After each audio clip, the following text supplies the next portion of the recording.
Assalamualaikum dan salam sejahtera. Selamat malam. Terima kasih atas kesudian dan juga kesetiaan anda bersama kami. Seperti biasa, setiap hari Jumaat pada pukul 9 malam, Bicara Naratif menemui anda di saluran berita RTM dan juga di TV1. Sudah pastinya seluruh negara menanti-nantikan tidak sampai lebih kurang 48 jam untuk kumpulan pertama vaksin COVID-19 yang akan tiba ke negara kita. Itu di peringkat tempatan, dan kalau minggu lalu dapat kita gambarkan, Yang Amat Berhormat Tan Sri Muhyiddin Yassin telah pun melancarkan buku panduan bagi garis panduan program imunisasi peringkat kebangsaan. Apa yang boleh digambarkan secara faktanya, Pertubuhan Kesihatan Sedunia ataupun WHO telah pun memberikan laporan bahawasanya ketika ini ataupun sehingga saat ini 100 juta dos vaksin sudah pun diedarkan di seluruh dunia, melebihi populasi mereka yang terjangkiti dengan COVID-19. Maka ini merupakan perkabaran gembira kerana sedikit demi sedikit setiap negara yang berada di dunia ini akan mendapat bekalan vaksinnya yang tersendiri. Dengan 7 pengeluar utama, insya-Allah Malaysia juga tidak terkecuali untuk mendapatkan bekalan pertama bagi program vaksinisasi COVID-19 peringkat kebangsaan. Untuk bercakap lebih lanjut tentang imunisasi, percepat vaksinisasi, ini merupakan iltizam yang diberikan penumpuan oleh Kementerian Kesihatan Malaysia dan juga pihak kerajaan. Saya amat bersati untuk memperkenalkan tetamu kita. Malam ini cukup istimewa kerana perbincangan secara dalam talian. Kita bersama yang berbahagia Datuk Dr. Hisham Shah Muhammad Ibrahim, Timbalan Ketua Pengarah Kesihatan, Penyelidikan dan Sokongan Teknikal Kementerian Kesihatan Malaysia. Juga bersama dengan kita Datuk Dr. Mahiran Mustafa, Ketua Perkhidmatan Klinikal Penyakit Berjangkit Kementerian Kesihatan Malaysia. Apa khabar Datuk Dr. Hisham Shah dan Datuk Dr. Mahiran? Terima kasih bersama kami malam ini.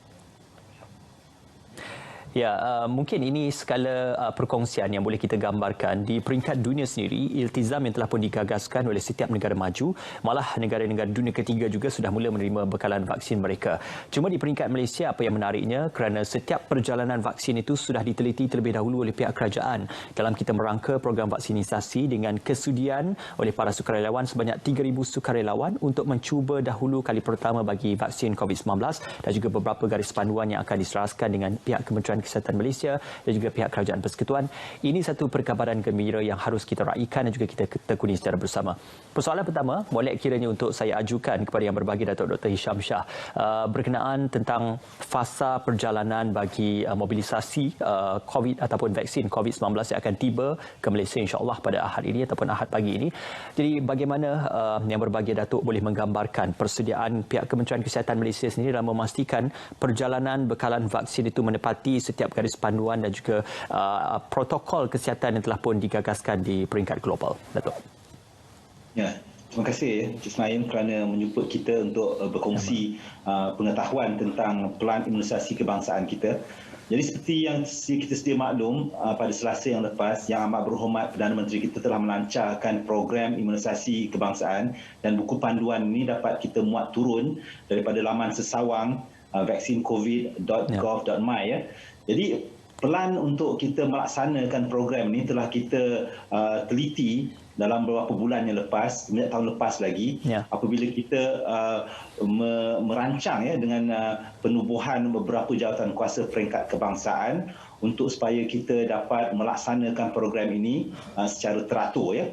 Jadi daripada perjalanan kita untuk mendapatkan vaksin ini, kita telah membuat rundingan dengan pelbagai pihak ya untuk memastikan supaya rakyat kita dapat mendapatkan bekalan vaksin yang mencukupi ya, dengan pengeluar-pengeluar di luar negara.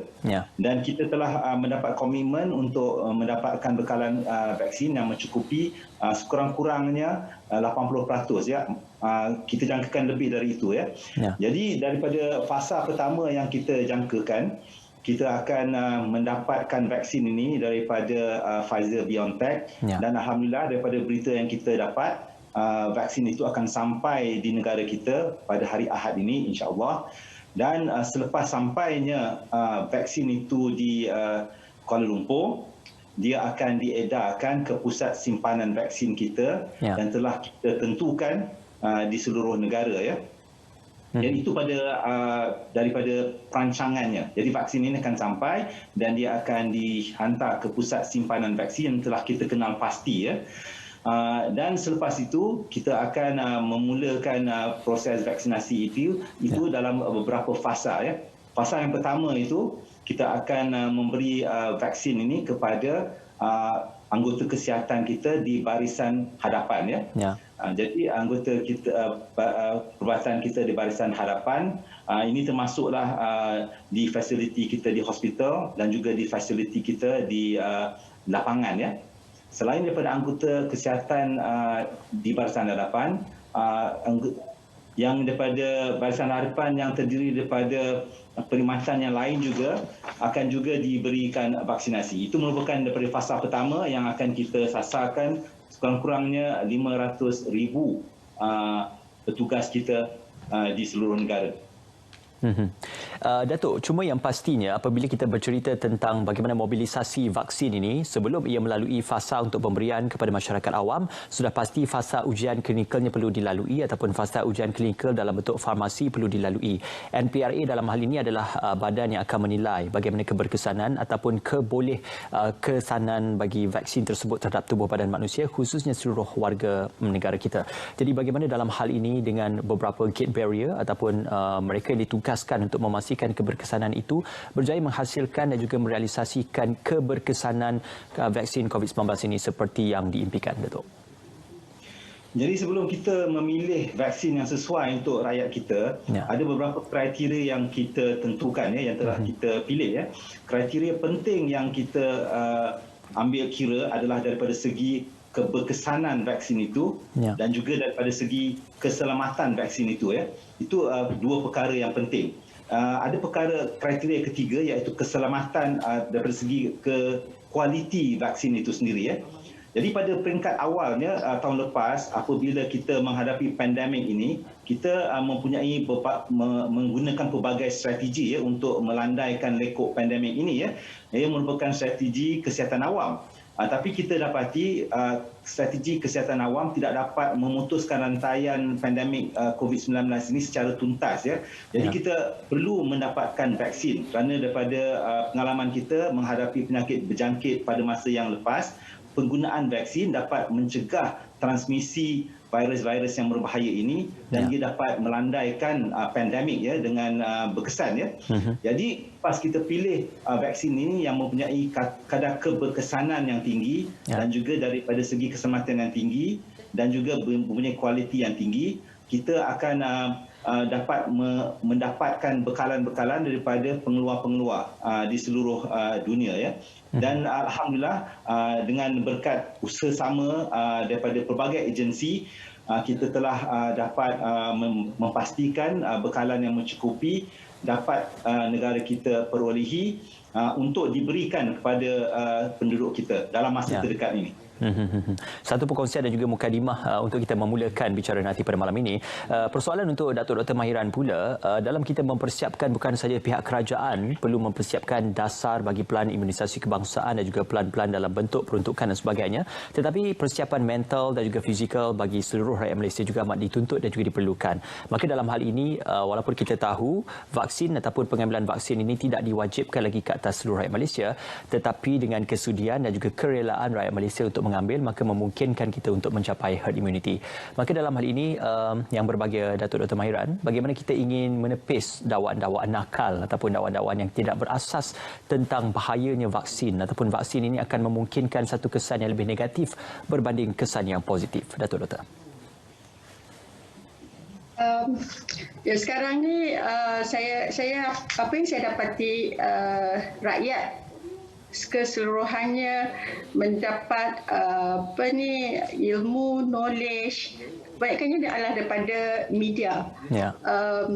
Dan penerbitan journals yang menghasilkan dan memberi results mengenai penyelidikan tak banyak yang akan membacanya. Jadi orang yang go to the media bercakap mengenai kesan buruk, kesan negatif akan sampai mesej mereka kepada publik. Dan kita sebagai kaki tangan kesihatan lah terutamanya yang juga directly involved dengan pemberian vaksin terpaksa membuat beberapa kalau nak kira mewah-wahkan kesan baik yang sebenarnya yang kita dapat pada vaksin tersebut. Jadi pada peringkat awal sekarang kami sebenarnya, sebab saya menganggap fasa pertama adalah frontliners. Kami ingin membetulkan cara pemikiran dan juga interpretasi mengenai vaksin itu dulu. Jadi sekarang itu adalah peringkat pertama, sebabnya di komuniti sekarang ni ada juga daripada kalau you tengok YouTube ke video sudah ada antara yang memberi faedah dan yang tidak memberi faedah. So saya merasakan edukasi kepada publik amat penting, dan sekarang adalah masa yang paling baik sebab memberi persiapan mereka untuk menerima vaksin pada bulan 5, bulan 6 nanti, the community. Jadi peringkat sekarang ialah strengthen the frontliners untuk menerima vaksin sebaiknya. Sebabnya kalaulah frontliners ni menolak vaksin, ia menunjukkan bahawa kita gagal dalam influencekan frontliners sendiri untuk menerima vaksin. Dan ini adalah fasa pertama yang kita mesti lalui dan mesti berjaya. Dan selepas itu adalah community.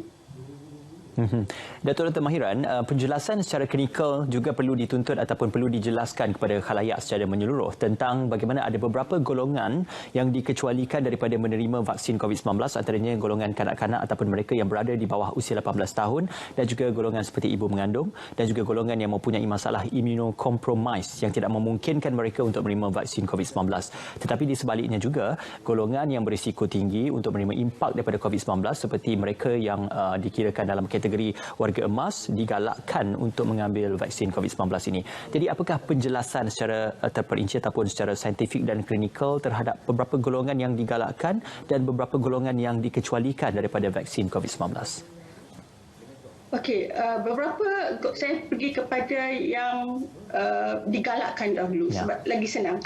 Okey, yang digalakkan adalah mereka yang mempunyai risiko yang lebih tinggi dan kita akan prioritaskan. Ini adalah golongan frontliners dan juga yang vulnerable group. Iaitu mereka yang berisiko tinggi, berarti berumur melebihi 50 tahun, mempunyai comorbidity atau penyakit-penyakit lain, kencing manis, darah tinggi, sakit buah pinggang, semua tu.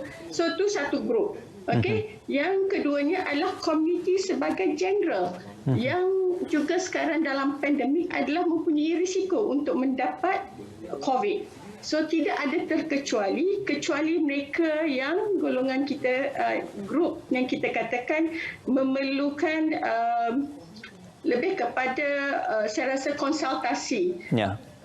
Kanak-kanak yang berumur kurang daripada 18 tahun kita kecualikan sebabnya tiada lagi result keputusan daripada penyelidikan bagi kes-kes yang mereka yang berumur kurang pada 16 tahun. Sebab kalau kita tengok Pfizer and BioNTech sebenarnya memasukkan golongan 16 tahun ke atas.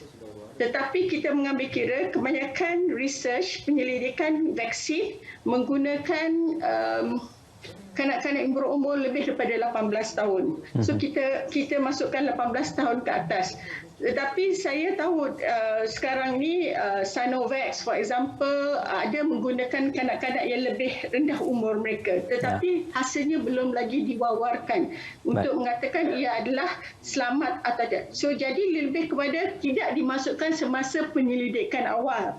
Bukan kata tiap boleh. Kemungkinan dalam masa 2 bulan, 3 bulan lagi kita akan dapat keputusan untuk golongan ini dan boleh dimasukkan mereka sebagai kumpulan yang akan menerima vaksin pada masa hadapan. Yang keduanya adalah kumpulan-kumpulan yang immunocompromised yang mengambil kemoterapi, mereka yang mempunyai penyakit tertentu seperti SLE dan yang lain. Mereka bukan dikatakan tak boleh ambil, tapi buat masa sekarang kita di bawah perbincangan kami katakan mereka hendaklah mendapat kelulusan daripada doktor yang merawat mereka. Sebab penyakit-penyakit ini adalah bukannya selama-lamanya immunocompromised. Kadang-kadang mereka telah menerima rawatan, mereka sembuh dan so on. Jadi mereka akan menerima selepas mereka stabil. Sama juga macam HIV case kan. So tu adalah golongan-golongan kita kata mesti mendapat kepastian daripada doktor yang merawat yang mengatakan mereka telah melalui fasa kritikal penyakit mereka. Yang saya rasa itu adalah penjelasan lah. Yang lain tu adalah macam pregnancy pun benda yang sama yang kita tengah fikirkan bagaimana yang terbaik untuk mereka. Sebab tidak ada data daripada hasil penyelidikan. Secara asasnya ia bergantung kepada konsultasi bersama dengan pakar dan juga pihak pegawai perubatan untuk memastikan agar pemberian vaksin itu tidak memudaratkan tubuh badan bagi penerima vaksin tersebut. Malam ini kita menggunakan perbincangan sepenuhnya secara dalam talian dan juga mesyuarat secara dalam talian. Masih lagi bersama yang berbagi Datuk Dr. Hisham Shah Muhammad Ibrahim dan yang berbagi Datuk Dr. Mahiran Mustafa. Persoalan untuk Datuk Dr. Hisham Shah, kalau kita lihatkan kepada beberapa jenis vaksin yang diterima di peringkat tempatan ataupun untuk negara Malaysia adalah seperti Pfizer, BioNTech dan juga Sinovac yang akan diterima nanti. Cuma kalau di peringkat global dianggarkan ada lebih kurang 7 jenis vaksin yang dihasilkan dan juga diedarkan di seluruh dunia. Dan setiap satu daripada vaksin tersebut mempunyai kita kata pelindungan ataupun kadar pelindungan yang berbeza mengikut jenis vaksin dan juga penghasilan bahan-bahan yang digunakan dalam vaksin tersebut. Jadi dalam hal perihal penilaian oleh pihak KKM sendiri dalam melihat kesan vaksin tersebut dan juga peratusan yang digambarkan di peringkat global, bagaimana pemilihan jenis-jenis vaksin itu dilakukan oleh pihak KKM dan juga MOSTI? Datuk. Jadi bila kita menilai sama ada sesuatu vaksin itu efektif atau tidak, kita ada tanda aras dia Jadi tanda aras yang telah ditentukan oleh WHO pada asalnya tanda aras effectiveness, keberkesanannya adalah 50% Jadi itu pada asalnya.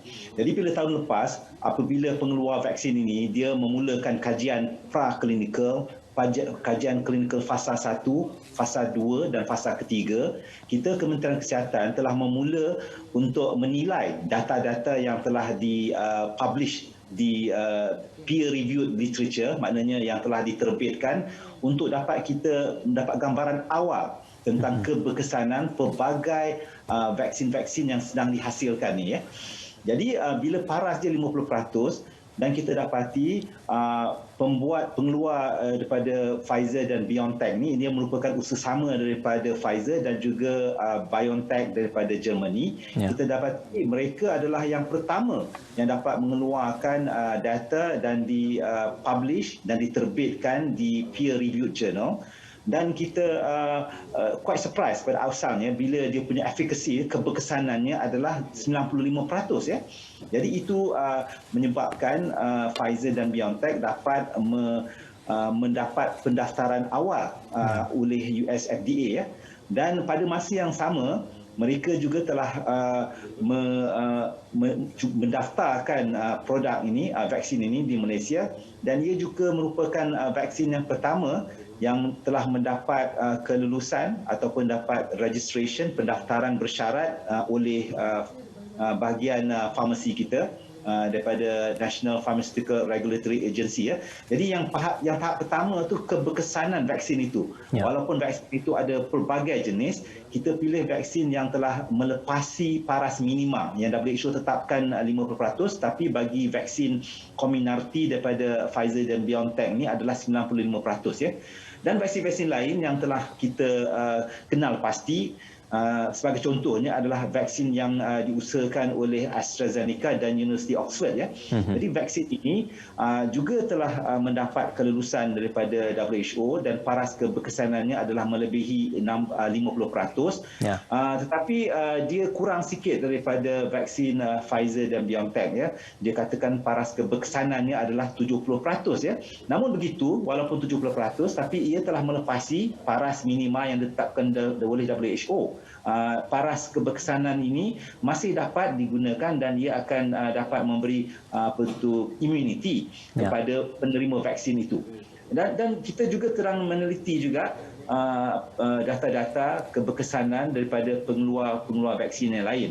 Seperti yang dinyatakan tadi, vaksin daripada China sama ada daripada Sinovac ataupun CanSino ataupun Sinopharm. Kita perhatikan juga data-data keberkesanan daripada pengeluar vaksin tersebut ya. Selain daripada itu, vaksin lain yang telah kita kenal pasti adalah vaksin yang daripada Rusia ya. Gamaleya, Sputnik V ya, dan juga vaksin daripada Johnson & Johnson, Janssen, itu juga sedang kita teliti. Selain daripada pembuat vaksin daripada India ya, sebab India Serum Institute dia juga mengeluarkan vaksin buatan AstraZeneca ya. Jadi semua vaksin-vaksin yang dihasilkan oleh pengeluar vaksin antarabangsa, kita teliti paras keberkesanan dia dan kita teliti juga paras keselamatan dia dan kita teliti juga sama ada kualiti pembuatannya menepati piawaian antarabangsa. Jadi itu merupakan kriteria-kriteria penting bagi Kementerian Kesihatan Malaysia sebelum kita mendaftarkan vaksin ini, sebelum kita gunakan vaksin ini untuk rakyat kita di Malaysia. Ya, saya juga suka untuk seterusnya menarik perhatian dan juga mengalihkan perhatian kepada beberapa perkara yang hangat diperdebatkan, antaranya tentang kesan-kesan sampingan selepas penerimaan vaksin. Ada kesan-kesan dikatakan sebahagian mal yang mana mereka yang sudah pun menerima vaksin tersebut akan mendapat kesan-kesan dan ada juga yang tidak mendapat kesan sampingannya. Begitu juga dengan virus COVID-19, ada yang bergejala, malah ada juga yang tidak langsung bergejala dalam menghadapi penyakit COVID-19 ini. Cuma persoalan yang pentingnya apabila kita melihat setiap tubuh badan dan juga tahap daya tahan dan juga imuniti setiap manusia itu berbeza, maka ia boleh digambarkan bagaimana dengan pemberian vaksin ini. Adakah kita menggunakan one vaccine fit for all ataupun satu jenis vaksin itu boleh diberikan kepada semua, ataupun perlu menilai terlebih dahulu keadaan tubuh badan para pesakit itu sebelum sesuatu jenis vaksin itu diberikan. Ini mungkin persoalan yang boleh dijawab oleh Datuk Dr. Mahiran. Mengenai yang pertama, sebab banyak soalan tu ya. Satu ialah kesan sampingan dahulu. Okey, kalau saya boleh cakap kesan sampingannya adalah lebih kurang dalam 20 hingga 30% daripada pesakit. Tetapi kebanyakannya ada kesan yang paling ringan seperti yang kita selalu dapat hasil dari injection. Mengenai bekak sikit tempat suntikan, ada kemerah-merahan dan biasanya hilang dalam masa sehari dua. Tidak menjejaskan apa-apa pun. Selain itu ada juga yang mungkin akan dapat demam sikit sehari dan hilang selepas tu rasa lenguh, letih dan seterusnya. Hanya minimum number saja yang akan mendapat yang kita kata kesan yang serius, iaitu anaphylaxis ataupun kesan alergi yang serius. Kalau mengikut data yang kita ada, lebih kurang 4 hingga 5 kes per 1 juta suntikan. Maknanya sikit sangat. Dan kita mengawasi kesan-kesan ini biasanya dengan selepas mendapat dos suntikan, kita akan pastikan kalau kira pesakit atau orang yang menerima suntikan diobserv untuk 15 minit hingga 30 minit sebab kebanyakan yang kesan yang serius akan berlaku dalam masa 15 minit yang pertama selepas mendapat suntikan. Sebab tu disebabkan kesan yang terlampau rendah, kalau kita tengok di US, di UK sekarang, mereka buat drive-thru saja. Maknanya suntik dalam kereta, rehat dalam kereta dekat car park untuk observation 15 minit dan mereka pergi. Maknanya vaksin ini adalah selamat. Okey, itu satu. Yang keduanya ialah bagi mereka-mereka yang tidak boleh mendapat vaksin bukan disebabkan oleh kontraindikasi, kita syorkan mereka mendapat memo ataupun surat bertulis mengatakan mereka sudah boleh mendapat dos vaksin tersebut kerana sudah sembuh. Terutama bagi mereka yang baru keluar daripada hospital, mereka bagi kita biarlah mereka fit dahulu, boleh pulang bekerja dan mereka akan mendapat suntikan. Bukannya dijalankan di hospital-hospital masa mereka masih lemah dalam keadaan yang masih belum pulih sepenuhnya. Itu satu. Grup yang kita kata tadi immunocompromised. Daripada segi immunity, mereka tak boleh mount, tak boleh bertindak balas dengan vaksin yang kita beri. Itu adalah yang menyebabkan kita tidak bagi vaksin tersebut semasa mereka dalam keadaan yang lemah immunity mereka. Okay, so anafilaksis saya rasa so far yang tu adalah bilangan paling kecil, 5 dalam 4 atau 5 dalam 1 juta dos. Yang lain tu ialah macam kematian yang selalu orang war-warkan, you can die because of the vaccine. Tetapi apabila kita lihat profil mereka, mereka yang meninggal selepas divaksinate bukan disebabkan a direct causal relationship ataupun impact dan hasil daripada vaksin. Ini adalah mereka golongan yang sudah betul-betul berumur. Umur lebih 80 tahun, dah ada penyakit, dah ada. Kalau tak menerima vaksin pun, kemungkinan penyakit itu memang boleh menyebabkan kematian disebabkan, tapi bukan disebabkan hasil daripada vaksin. Yang tu yang kita pasti. Maknanya tidak ada kematian disebabkan oleh vaksin secara direct. Ya. Maka ia menjawab persoalan tentang ada beberapa dakwaan kes yang dilaporkan di luar negara bahawasanya kematian itu disebabkan oleh vaksin COVID-19 dan sudah pun dijelaskan bahawasanya kematian itu adalah disebabkan punca kepada penyakit-penyakit yang sudah pun ada dalam tubuh badan. Datuk? Daripada penyelidikan, sebab jawatankuasa siasatan ditubuhkan khas untuk menyiasat kes-kes kematian disebabkan oleh vaksin. Keputusannya adalah menyatakan kematian bukan berpunca dari vaksin. Ada juga yang macam anti-vaksin sebut kes-kes yang boleh menyebabkan penyakit-penyakit tertentu, multiple sclerosis dan so on. Tetapi apabila kita tengok kadar penyakit tu dan kematian yang biasa ataupun penyakit tu adalah lagi rendah daripada kadar biasa yang ada dalam komuniti tersebut. Dan kematian ni pun kalau kita tengok dalam grup tu adalah sama kadarnya dengan orang yang tak ambil vaksin. So cuma difokuskan dan dimanipulasikan oleh mereka yang tidak nak mengambil vaksin. Saya tak kata anti vaksin, tapi yang tidak hendak mengambil vaksin.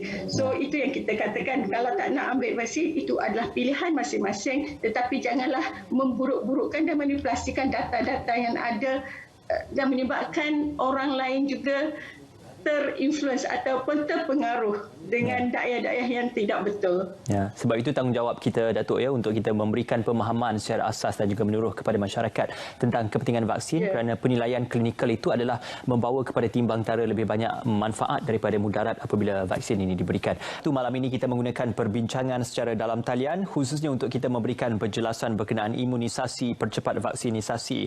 Masih lagi bersama yang berbagi Datuk Dr. Hisham Shah Muhammad Ibrahim yang juga merupakan Timbalan Ketua Pengarah Kesihatan, Penyelidikan dan Sokongan Teknikal Kementerian Kesihatan Malaysia. Yang berbagi, Datuk, kalau diikutkan bermula daripada garis panduan dan juga proses untuk penerimaan vaksin COVID-19 yang insya-Allah akan bermula fasa pertama pada Ahad ini, kemudian akan disimpan dan juga dimobilisasikan kepada pusat-pusat kesihatan untuk tujuan pengedaran kepada golongan sasar ataupun golongan yang terpilih untuk fasa pertama. Sudah pasti kerisauan dan juga perkara-perkara penting tentang butiran kepada kaedah penyimpanan itu juga turut diberikan perhatian selama ini.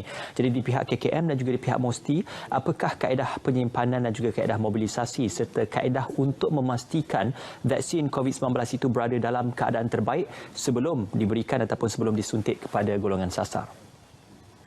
Baik, terima kasih untuk soalan itu, ya. Jadi vaksin COVID-19 ni dia ada keperluan untuk memastikan rantaian sejuk itu terjamin, ya. Sebagai contohnya, ya, vaksin Pfizer-BioNTech ni nama dia Comirnaty, dia memerlukan suhu yang sejuk yang tinggi, ya, minus 70. Jadi maknanya sebelum vaksin ini datang lagi, kita telah menyediakan keperluan untuk penyimpanan. Kita sediakan ultra low temperature freezer ini dan kita letak di pusat simpanan vaksin kita, ya. di 50 fasiliti di Kementerian Kesihatan, 4 fasiliti di Angkatan Tentera Malaysia ya. Jadi itu merupakan kaedah yang kita gunakan untuk memastikan bahawa vaksin yang memerlukan -70 ni terjamin di kualiti dia. Jadi maknanya sampai di Malaysia pada Ahad ini insya-Allah, dan akan dilancarkan program ini oleh Yang Amat Berhormat Perdana Menteri kita pada 26 hari bulan. Jadi lepas itu kita akan terus melaksanakan proses vaksinasi kepada kumpulan fasa pertama tu, frontliners ya. Jadi kita akan pastikan bahawa keperluan untuk menjaga cold chain ini, rantaian sejuk ini kita tentukan ya. Vaksin-vaksin lain dia memerlukan suhu yang lebih rendah lagi ya. Sebagai contoh, kalau vaksin daripada AstraZeneca dia perlukan sejuk suhu daripada 2 degree ke 8 degree Celsius ya. Moderna -20 ya. Itu vaksin-vaksin lain yang memerlukan penyimpanan yang berbeza daripada pusat penyimpanan, pusat simpanan vaksin ke pusat pemberian vaksin. Kita akan pastikan bahawa suhu ini juga terjamin. Dan bila telah reconstitutekan, jadi vaksin itu akan tahan selama 5 hari dan dia akan juga perlu disimpan 120 jam. Vaksin Comirnaty ini disimpan pada freezer yang biasa. Jadi kita pastikan daripada pusat simpanan ke pusat pemberian, dan selepas reconstitute tu dia masih memenuhi syarat penyimpanan pada suhu yang diperlukan ya. Itu persediaan awal yang telah kita laksanakan, dan kita telah melaksanakan latihan untuk semua petugas kesihatan kita supaya apabila mereka melaksanakan vaksinasi ini, mereka faham berapa mililiter vaksin itu yang perlu dikeluarkan daripada vial dan sebagainya. Dan untuk pusat pemberian vaksin di pendalaman, kita telah melakukan dry run pada bulan lepas ya, dan dry run ini kita laksanakan di klinik kesihatan di Belaga di Sarawak ya. Daripada Kuala Lumpur kita bawa thermal shipper di mana vaksin itu akan disimpan ke Kuching, dan kemudian itu dibawa ke Belaga. Dan kita dapati bahawa proses mobilisasi vaksin ini, logistik vaksin ini dapat kita laksanakan dengan elok dan tidak ada masalah yang dapat kita perhatikan ya. Jadi kita bersedia untuk memulakan fasa pertama plan ataupun program imunisasi COVID-19 ya untuk negara kita. Yang berbagi Datuk, sudah pasti untuk fasa pertama ini yang dijangkakan diberi terlebih dahulu kepada petugas-petugas kesihatan dan juga petugas-petugas barisan hadapan, lebih kurang 500,000 dos yang akan disediakan. Itu angka yang disediakan oleh Kementerian Kesihatan Malaysia. Cuma persoalan yang lebih penting adalah tentang bagaimana untuk memastikan di samping kita memberikan vaksin itu, persediaan untuk memastikan proses SOP untuk norma baharu COVID-19 masih lagi dipatuhi supaya tidak berlaku lambakan bagi mereka berkumpul di suatu kawasan dan juga di suatu tempat untuk mendapatkan vaksin, dan bagaimana penjadualan pemberian vaksin yang akan dikelolakan oleh pihak Kementerian Kesihatan Malaysia nanti, Datuk? Ya, ini merupakan satu eksersis vaksinasi yang terbesar di dalam negara kita ya. Setiap tahun kita memberi vaksinasi kepada kanak-kanak dan sebagainya. Ada 13 penyakit yang kita dapat cegah menggunakan vaksin. Sejak tahun 50-an lagi, Kementerian Kesihatan memang dah biasa memberi vaksin. Tapi pada skala yang ni besar, kita tak pernah lakukannya. Jadi kita perlu mendapatkan kerjasama daripada semua agensi kerajaan ya.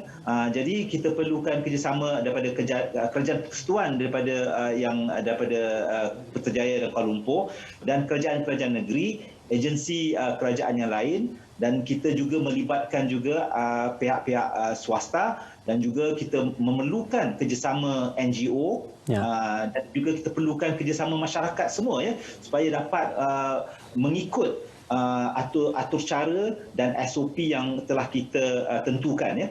Jadi pada awalnya kita perlu dapat meminta rakyat kita untuk mendaftar ya. Untuk mendaftar ada 5 cara untuk bagaimana mereka perlu mendaftar. Nanti kita boleh perincikan ya. Tapi saya ingin menyatakan bahawa kalau kita ada dalam perancangan kita di pusat vaksinasi itu sendiri, ada bagaimana flow dia, bagaimana apabila mereka telah mendaftar dan diberi jadual bila mereka perlu datang untuk vaksinasi, dan mereka perlu mengisi kebenaran sebelum mereka datang, dan bila sampai di tempat vaksinasi mereka akan disemak, dia akan diperiksa sama ada mereka ada bergejala atau tidak, dan mereka akan dilihat dari segi detail dia, pengenalan diri dan sebagainya.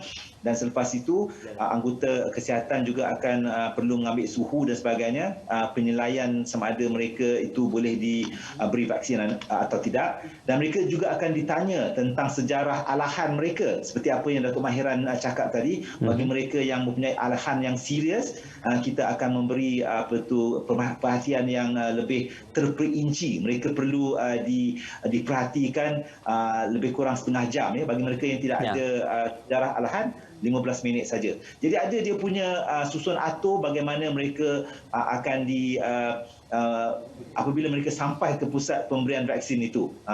Dan bila selepas diberi vaksinasi, dan mereka akan ditempatkan di tempat pemerhatian, dan jika sekiranya tidak ada apa-apa masalah, dan mereka akan benarkan pulang, dan mereka akan diberi tahu bila mereka perlu datang untuk penerimaan vaksin dos yang kedua ya. Jadi yang untuk fasa pertama tu 500,000 orang, dan kita perlukan 1 juta dos. Ya. Makanya ia masih lagi bergantung kepada penjadualan yang telah pun ditetapkan secara terperinci oleh pihak Kementerian Kesihatan Malaysia. Untuk yang berbagi Datuk Dr. Mahiran pula, saya ingin menarik perhatian yang berbagi Datuk Doktor terhadap bagaimana penghasilan vaksin terhadap varian virus itu dihasilkan. Kalau boleh kita ambil dapatan dan juga perbandingan timbang tara kepada virus influenza, penghasilan vaksin ataupun pengambilan vaksinnya itu kadang-kadang perlu diperbaharui setiap tahun ataupun setiap 12 bulan disebabkan sifatnya itu yang bermutasi ataupun variannya itu yang pelbagai, dibandingkan pula dengan virus ataupun penyakit denggi dan juga virus HIV yang masih lagi tidak dapat dihasilkan vaksinnya disebabkan jenis-jenis varian virus itu sendiri yang cukup berbeza dan juga cukup unik. Jadi dalam perihal virus COVID-19 ataupun novel coronavirus ini, bagaimana jangkaan ataupun penelitian di bahagian klinikal sendiri terhadap varian ataupun mutasi COVID-19 dan juga keberkesanan virus yang sedia ada sekarang ini terhadap kemungkinan berlakunya mutasi untuk virus itu nanti? Yang berbagi Datuk. Untuk sampai sekarang ni kita mempunyai beberapa mutasi yang akhir sekali adalah even di UK pun ada mutasi baru, di South Africa ada mutasi yang mana keberkesanan vaksin yang untuk mutasi yang sedia ada terutama dari Britain, dari Brazil, didapati vaksin yang sedia ada masih berkesan. Tetapi di South Africa, bila mereka ada mutasi, didapati keberkesanan pada certain vaksin daripada yang dihasilkan di Britain tidak menghasilkan vaksin efikasi yang ditetapkan. So mereka dah tukar. So yang ini adalah hasil biasanya akan dilihat apabila diimplement ataupun dibuat kajian di makmal memastikan mutasi itu ada keberkesanan dan masih sama resultnya yang kita kata wild virus lah, yang virus yang sedia ada. So dari satu masa ke satu masa bila ada mutasi, saya pasti kajian klinikal akan dibuat. Sebabnya bila diberi, mereka akan mendapat vaksin efikasi yang menunjukkan tindak balas vaksin tersebut terhadap virus. So itu ada di bawah pemerhatian globally, bawah WHO dan so on, mengenai genomik. Ya, sekurang-kurangnya keberkesanan vaksin ke atas virus-virus yang ada. Ya, betul Datuk, sekurang-kurangnya keberkesanan vaksin yang kita gunakan sekarang ini dapat mendepani dan juga memberi satu perlindungan terhadap kadar kebolehjangkitan bagi virus COVID-19 yang kita hadapi ketika ini. Ya, perbincangan bicara naratif pada malam ini kita laksanakan secara dalam talian untuk kita bercerita lebih lanjut tentang program imunisasi kebangsaan percepat vaksinisasi bersama yang berbagi Datuk Dr. Hisham Shah Muhammad Ibrahim dan Datuk Dr. Mahiran Mustafa. Secara kesimpulan yang berbagi Datuk Dr. Hisham Shah untuk kita menutup bicara naratif pada malam ini, mungkin ini satu peluang yang terbaik untuk mengajak seluruh rakyat Malaysia Malaysia supaya dengan kesukarelaan bagi pendaftaran vaksin COVID-19 itu dengan 3 peringkat yang akan dijalankan oleh pihak Kementerian Kesihatan Malaysia, insyaAllah. Apa harapan yang berbagi Datuk mewakili KKM dalam menilai sambutan yang ditunjukkan oleh rakyat Malaysia supaya memberikan gambaran yang positif terhadap usaha kerajaan dalam membendung pandemik COVID-19? Jadi saya bagi pihak semualah, ini merupakan sesuatu yang kita perlu lakukan bersama, ya, bukan Kementerian Kesihatan saja. Ya. Kita telah menghadapi pandemik ini 1 tahun. Jadi kita perlu mengambil peluang ini sebab vaksinasi ini merupakan satu strategi yang dapat melandaikan terus dan memutuskan transmisi virus COVID-19 ini secara tuntas, ya, kita harap, ya, insya-Allah, ya. Jadi kita harapkan kita dapat membentuk imuniti kepada diri kita sendiri. Selepas itu sekiranya kita dapat berjaya dalam fasa pertama, fasa kedua dan fasa ketiga yang pentingnya, di mana kita harap kebanyakan daripada rakyat kita akan menyambut seruan kerajaan untuk menerima vaksinasi ini.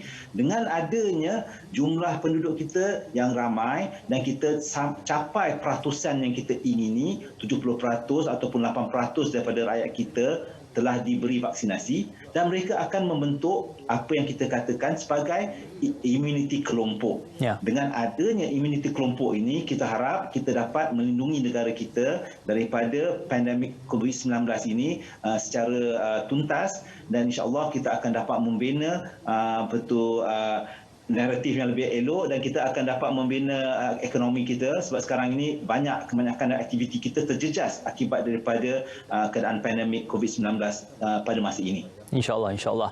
Proses pendaftaran itu masih dibuka. Kalau sedikit ringkasannya yang berbagi Datuk, 5 proses dan juga 5 kaedah pendaftaran boleh dikongsikan?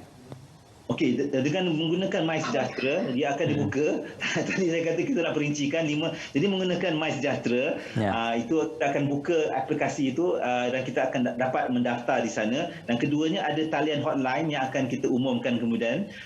Itu nombor 2. Yang ketiga, kita akan adakan program bantuan outreach, ya, bagi luar bandar. Dia orang akan pergi mendapatkan nama-nama mereka yang di luar bandar.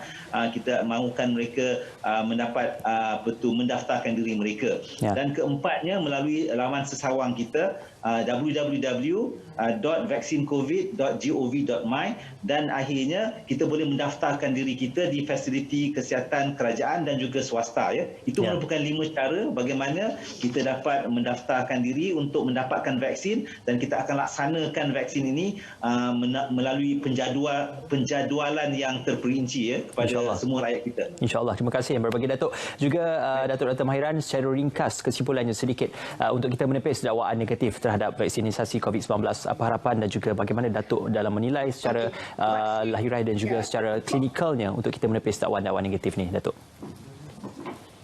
Saya sama apa pendapat dengan Datuk Hisham Shah mengenai target kita ialah mendapatkan herd immunity di kalangan penduduk kita, iaitu 70 hingga 80%. Dan kita mesti ingat vaksin yang kita ambil bukan saja keberkesan atas untuk diri kita sendiri daripada menghindari mendapat penyakit COVID, tetapi juga untuk ahli keluarga kita yang tidak dapat mengambil vaksin. Maknanya kita melindungi mereka juga, dan seterusnya mengurangkan jangkitan kepada komuniti. Dan kita berharap dengan cara ini kita dapat mengurangkan bilangan pesakit yang mendapat COVID, bilangan pesakit yang mendapat COVID secara serius, iaitu tahap 4 dan 5 yang terpaksa masuk ICU, masuk hospital dan so on. Dan kita juga mengharapkan kematian disebabkan COVID akan berkurangan. Dan kita akan balik kepada aktiviti biasa walaupun dengan cara normal baru. InsyaAllah. InsyaAllah. Terima kasih diucapkan atas perkongsian selama lebih kurang sejam bersama dengan berbagi Datuk Dr. Hisham Shah Muhammad Ibrahim, Timbalan Ketua Pengarah Kesihatan, Penyelidikan dan Sokongan Teknikal, juga Datuk Dr. Mahiran Mustafa, Ketua Perkhidmatan Klinikal Penyakit Berjangkit Kementerian Kesihatan Malaysia. Terima kasih pihak Kementerian Kesihatan Malaysia untuk perkongsian pada malam ini. InsyaAllah dengan kita kata penerimaan bagi vaksin kumpulan pertama yang akan berlangsung pada hari ini, kita akan siarkan secara langsung di RTM dan juga Facebook Live Kementerian Kesihatan Malaysia. Sama-samalah kita jaga kesihatan kita sendiri untuk kesihatan komuniti kita juga. Dengan itu kami tinggalkan anda dengan Assalamualaikum dan selamat malam.